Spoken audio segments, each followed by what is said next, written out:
Student आज का जो मेरा टॉपिक है ना, वो topic it is about screw gauge है।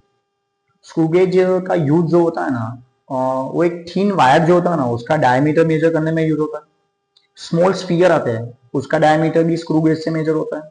कोई भी ग्लास की प्लेट हो और it is very thin plate है, तो वो थिन प्लेट का थिकनेस मेजर करने के लिए भी स्क्रू गेज का यूज होता है। तो स्क्रू गेज के अंदर है ना, उसे यूज करने से पहले मुझे लीस्ट काउंट मेजर करनी पड़ती है, और लीस्ट काउंट के अंदर उसका इक्वेशन आता है, that is pitch upon total number of division on a circular scale. तो मेरा टॉपिक है वो तो पिच। पिच का मतलब क्या होता है? Distance between two consecutive thread is called pitch.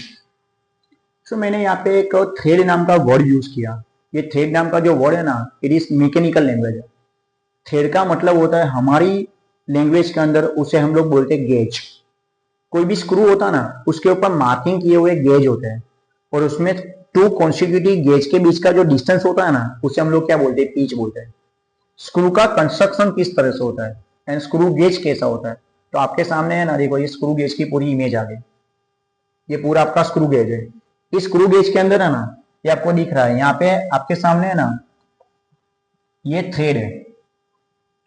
इसे फर्स्ट थ्रेड बोलते हैं, सेकंड थ्रेड बोलते हैं, और ये दोनों थ्रेड के बीच में जो डिस्टेंस होता है ना, उसे हम लोग पिच बोलते हैं।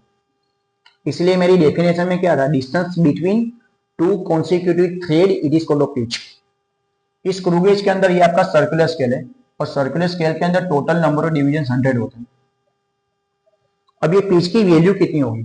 तो स्क्रू गेज में ये आपका मेन स्केल है, और मेन स्केल के अंदर ये 0 है, और ये फर्स्ट डिवीजन है उसकी वैल्यू आती है 0.1 आती है। तो आपके स्क्रू गेज की पिच की वैल्यू राइट नाउ इस स्क्रू गेज के लिए 0.1 सेंटीमीटर है, और अगर आप मिलीमीटर में लिखना चाहते हो तो उसकी वैल्यू होगी 1 मिलीमीटर। ओके, तो पिच का मतलब ये हुआ distance between the two consecutive thread is called the pitch, और ये पिच की वैल्यू क्या होगी? It is equal to the value of one division on the main scale होगी। ओके,